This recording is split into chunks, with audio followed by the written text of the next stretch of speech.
I'm Tania at the East Coast Blues and Roots Festival, Byron Bay, Northern New South Wales. Coming up, a new star reflects the rising interest in island-style music in Australia.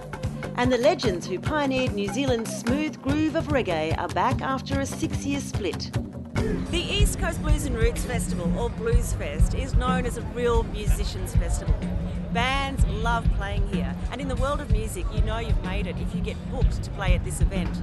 But we're about to meet a young Samoan Australian who's only been recording his own music for less than a year and is making his Blues Fest debut here in 2011. Here's Bobby Arlou.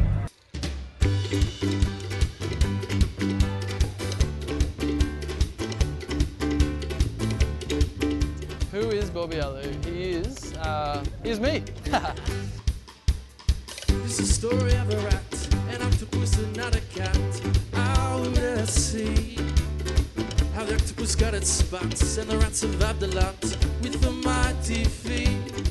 His real name is Charles Wall, but as a recording artist he calls himself Bobby Arlou to honour and reflect his island heritage. Began to raise, stranded he was amazed, an octopus was there at his feet.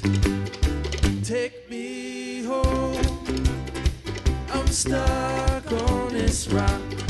The tide will not stop, I'll be your friend. I'm a half-caste, Afakasi Samoan, and I was born in Australia on the Gold Coast. My dad was on a scuba diving trip in Western Samoa, and he went into Aggie Grays.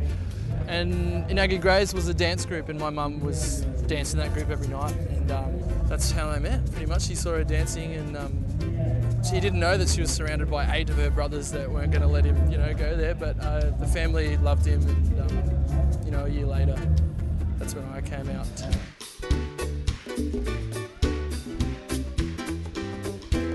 Well, she taught me the ukulele when I was, maybe 4 or 5. She was always showing me a few chords, and when she came to Australia, her income was dancing. She did the Samoan Siva in the Polynesian show, and she learned all the Rarotongan stuff and the Tongan and the Māori. And, I went to every show from the age of 0 to 14. Yeah. So yeah, it kind of rubbed off. Anytime you're ready, guys. Let's do it.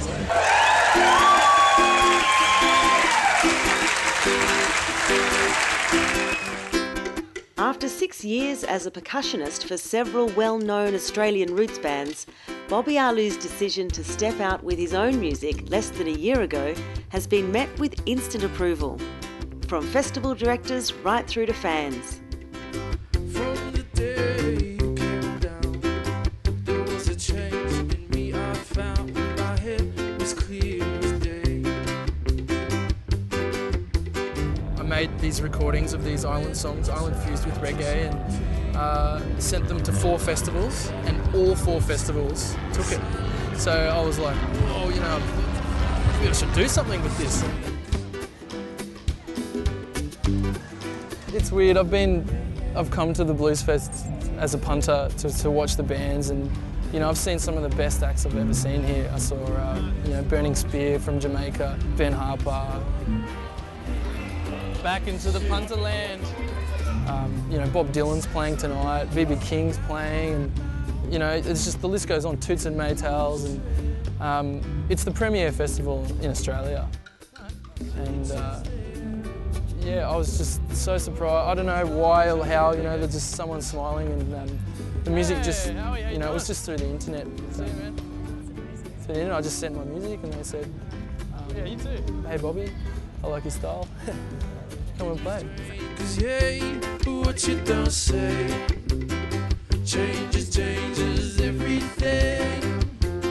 What you don't say changes everything. It's kind of like a crossover of island music with, Australian sort of roots music. Yeah, it's pretty much exactly what I am. Yeah. Have you ever bought shoes to be cool? Have you worn those shoes and been called a fool? A lot of people are commenting that there's nothing like this going around, which is, you know, there's nothing in the mainstream, but, you know, the islands in people's garages, you know, there's a lot of island music and island-inspired music. We don't need you to show us the way. We don't need you to show us the way. You know, it's beautiful music, and it's why the cultures around the Pacific are so full of joy, and, you know, why the families are so close is because music brings everyone together. So, you know, that's what I experienced as a kid, and that's what I'm trying to, you know, push out there. And it seems to be working so far. Show us the way. This is the premier music event in Australia, held every Easter on 5 massive stages. The lineup always includes living legends, so I'm pretty excited to check out some legends from the Pacific world of music, the pioneers of that Aotearoa style reggae that we all love to listen to, all the way from Wellington, New Zealand, Trinity Routes.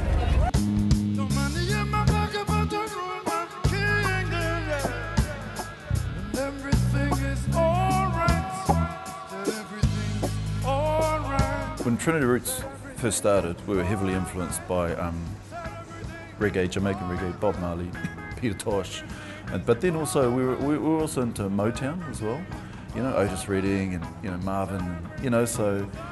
But then we'd also all been studying at jazz school, so we had all of these influences, you know, collectively coming together.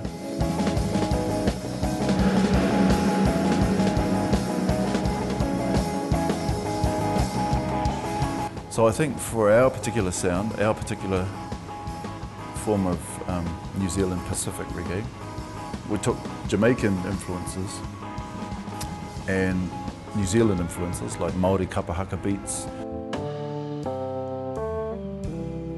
Yeah. But them rules, they keep on changing.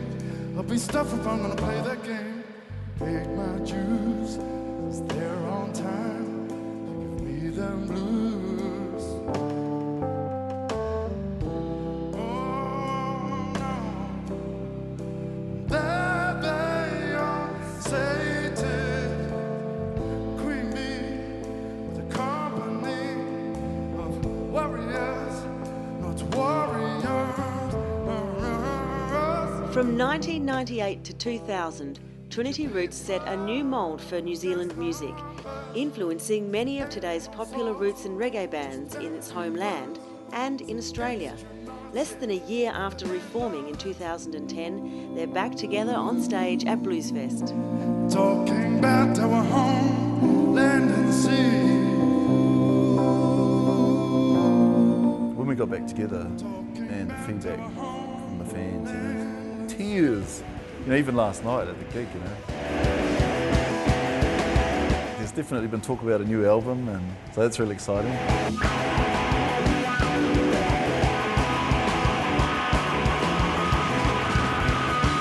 We've gone off and grown as musicians and as people, and just sort of come back together, you know. It's great.